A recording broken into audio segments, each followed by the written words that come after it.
Hello everyone, Darrell here from Sungrand, and I just wanted to create a video to share some of our upcoming free games with you. And they'll be homebrew projects, and I thought it'd be fun to showcase them running on the new Powkiddy RGB20S. I think this is a fantastic handheld. Powkiddy has only just recently started selling these, so I just want to point out what I like about the console and how it's different from the Powkiddy RGB20, which is the model that came before this. Now, to start things off, I would not say that the new RGB20S replaces the RGB20, the original model. The reason being is that these two models have different screen ratios. The RGB20 original, which I'll just refer to as the original for now, has a wider screen, so it's a wider aspect ratio, which is quite good for your widescreen modern games, for example, your PSP, but I'll explain why it's not such a great setup when in conjunction with the buttons here. So to start things out, the main difference that you'll see are these lovely shoulder buttons on the back of the model here. I think this is just fantastic. It's quite comfortable. It's very easy to rest your fingers back there. It's very easy to press the buttons like so. And what I find is that it's easy to support and hold the console and push the shoulder buttons without any difficulty. I think that's really fantastic. It's absolutely the best I've seen on any retro console that I've used so far. I'll just bring that up. You can hear the sound that they make.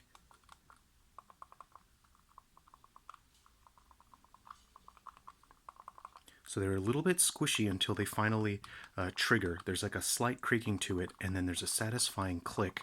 I quite like that. It's tactile, it feels nice, and I can tell when I'm pressing the button. It's really fantastic. I really do like that very much.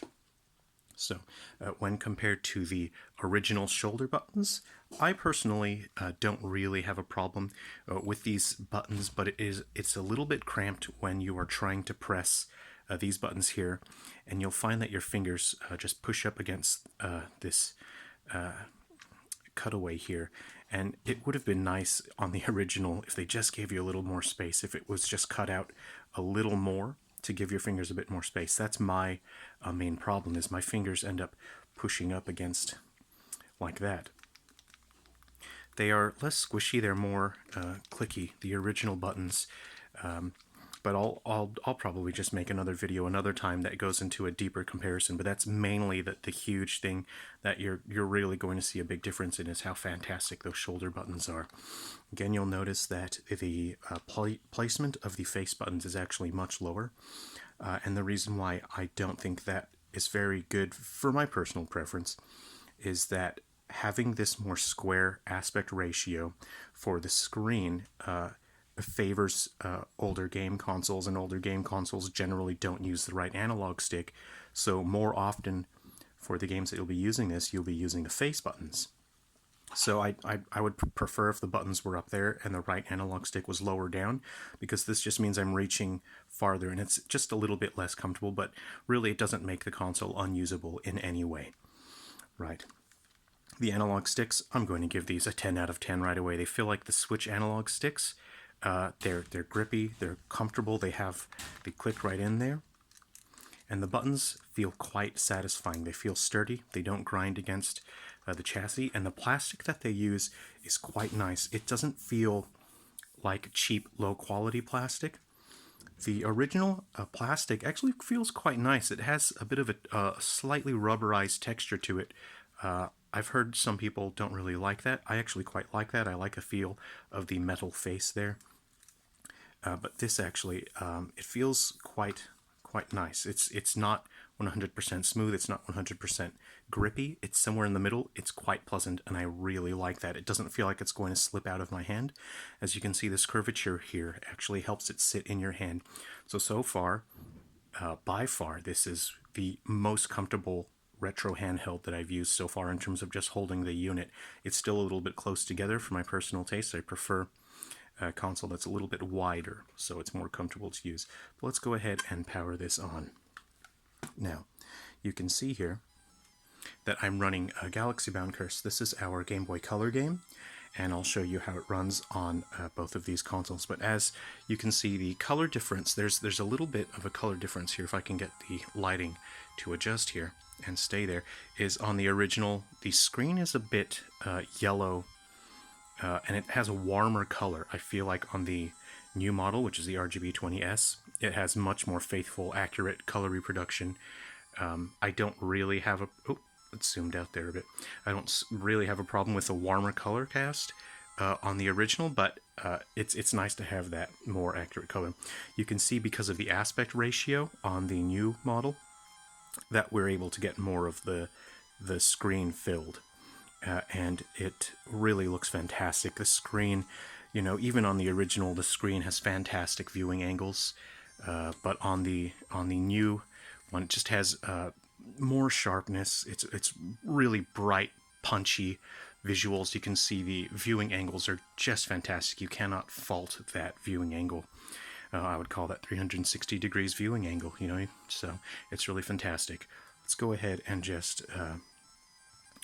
boot up, and you can see the difference of the games of the game running on the two different models side by side.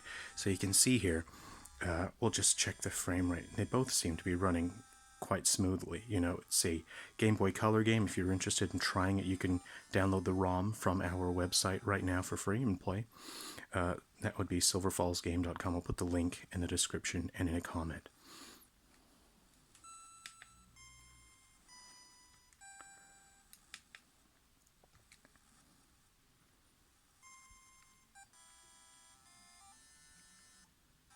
So they both seem to be running just perfectly. They're both quite responsive, and they look fantastic. So that is Game Boy Color emulation. And there's of course a lot of settings that you can access, but we can take a look at a few more other things as well. So to exit out of this guy, I'll press start and select again to quit.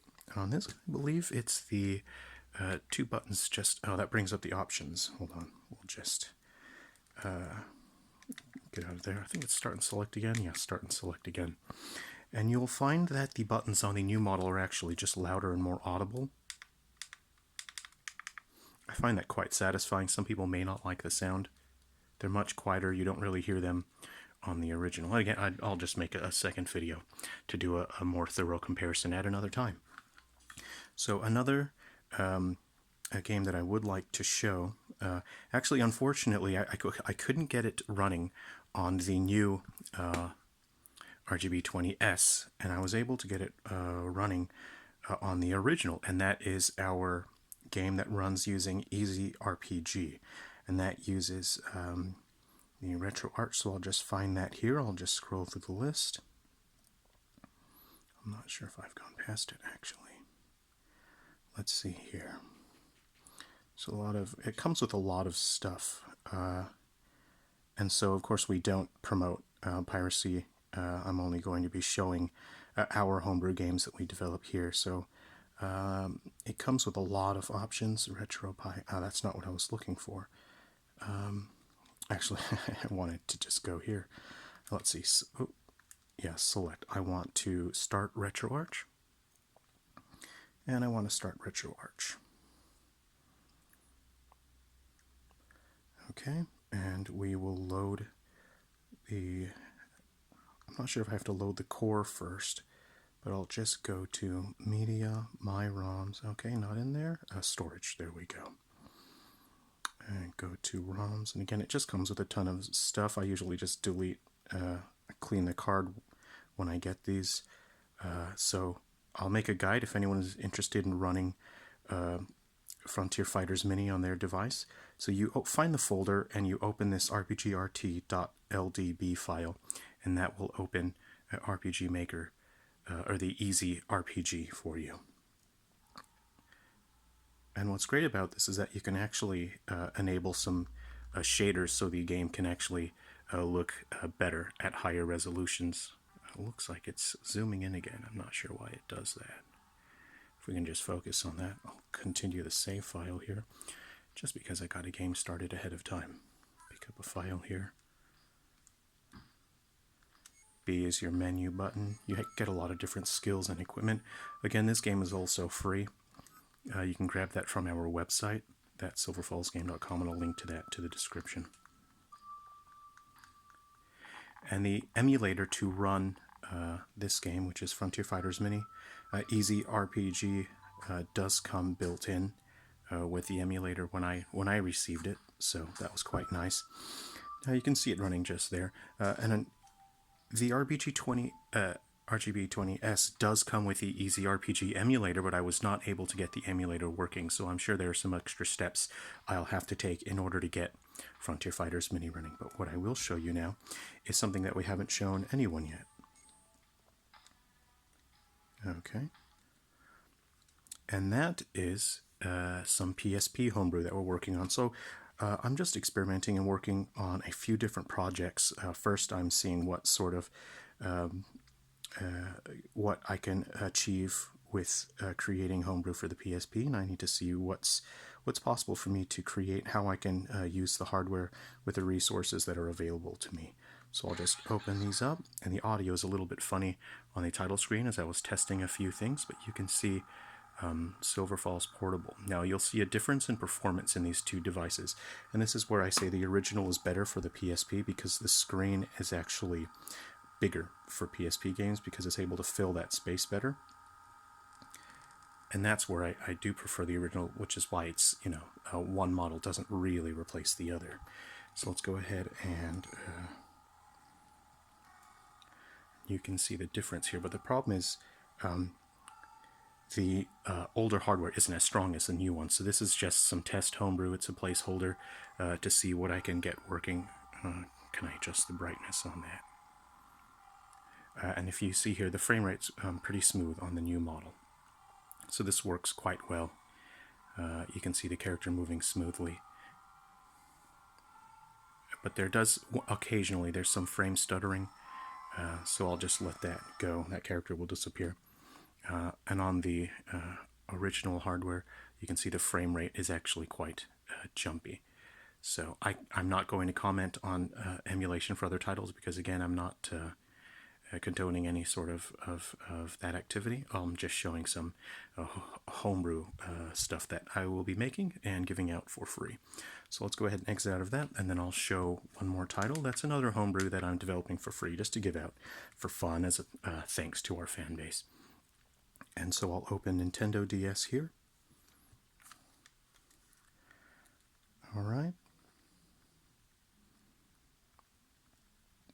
And I will give a closer look, and I'll go closer with the hardware after I show this next test homebrew. I feel like I may have scrolled right on past it. There we go. So we'll go ahead and run that. So again, I'm not going to comment really on how this runs any of the titles. But you can see here, what I quite like is if you push the button in the back of there, the shoulder button, it toggles between the top screen and the bottom screen. And again, this isn't a full title, this is just a test demo where I'm building a framework that I can use for future games that I will be making for the DS.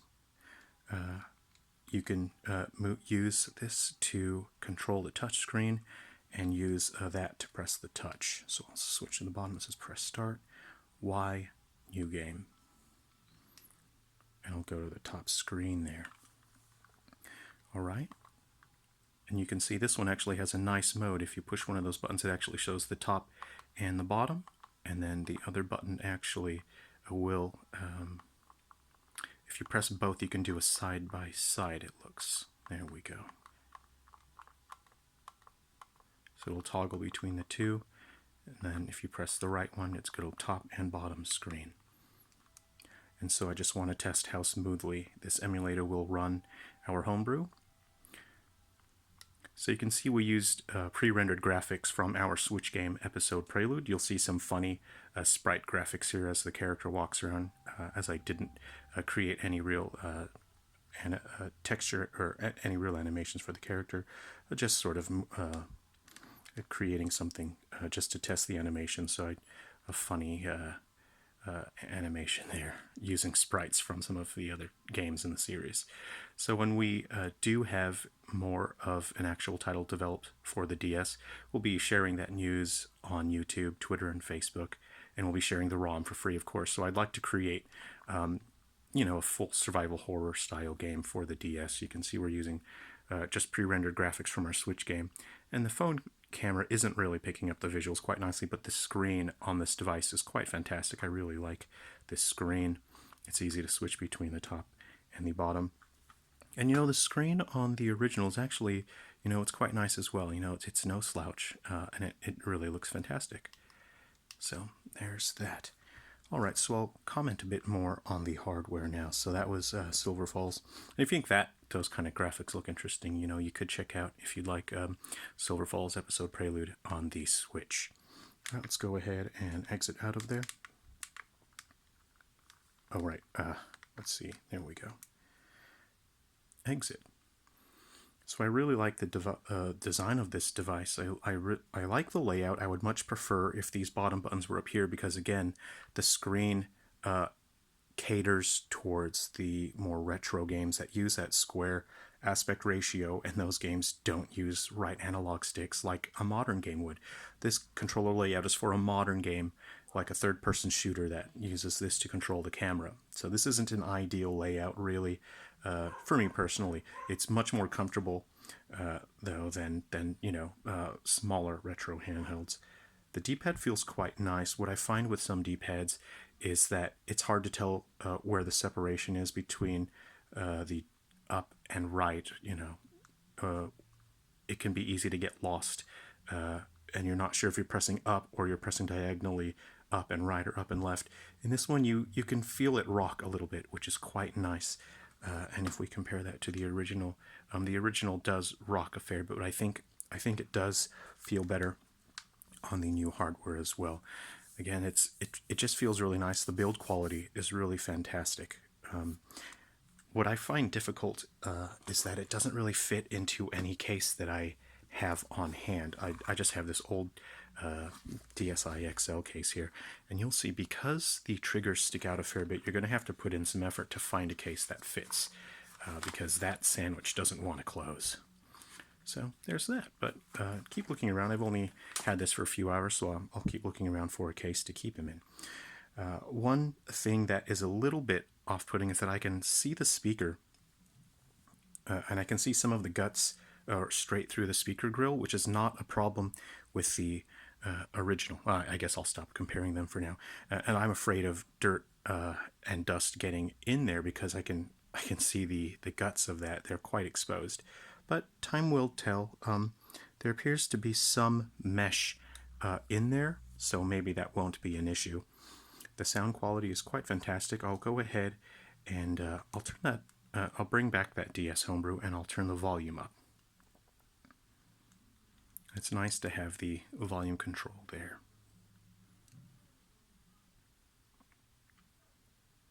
I'm not sure if something funny has happened here. So it's gone a little funny. Okay. I'll just go ahead and hit the reset button while we go over the unit more. So again, I haven't seen any other videos so far that share the details and give you a very close look. So I thought I would make this just to share a close look at this device. You have your volume buttons there. This is your operating system SD card. I couldn't seem to figure out how to get Wi-Fi connected, but there's a switch for the Wi-Fi there. You have your charging and you have your on-the-go and a headphone jack. You'll have your card on which you can load your ROMs, your reset button, and your power button. Okay, I'll just hit the power button and boot this guy up again. The reset button didn't seem to... Okay, my unit's gone funny. Let's see, hold the power button there and see what happens. So the DS game kind of crashed my unit here. And it's possible that the battery died because I was charging it earlier. I thought I had quite a fair bit of charge in there. So there we go, it's come back. I just held the power button for a little bit. Yes. So I personally can't think of any games that would really use both analog sticks the way that you would a modern game. Something like even a PS2 game, would be using both these analog sticks, but this device doesn't do PS2 and whatnot. I'm not well experienced with changing the firmwares. Maybe there are people that can use different systems and whatnot. So yeah, that's a close look at the Powkiddy RGB20S. I'm going to give this a huge thumbs up, and I have quite a few projects that we'll be developing for the Silverfall series, and I actually am looking forward to running those games and doing some testing with this device. It's actually very comfortable. I don't have a scale to really compare them. This feels a little bit heavier, and it is taller than it is wider, but it just feels really, really fantastic. It's an absolute pleasure to use this device. I so far haven't seen any major flaws with the design. I actually find it more comfortable to use than this, even though I prefer to have the D-pad up there. So anyway, if you have any questions, please feel free to comment. I hope the video wasn't too long. And if you're interested in trying any of those free Silver Falls games, I'll put the link in the description. Okay. Hey, thank you for joining me, and please take care of yourselves. Be well, be healthy, and do your best to be happy. Take care of yourselves, and yeah, I'm really excited about that. This wasn't sponsored by Powkiddy or anything. I just purchased this so I can test some games and run some Homebrew on different systems and test them to see how they run the emulator. So I'm not sponsored by Powkiddy, but if this seems like something you would like, I really strongly recommend this device. It's really fantastic. If you really want to play PSP stuff, it's nice to have that wide screen. All right, well, take care of yourselves, everyone, and hopefully we'll see you soon in Silver Falls.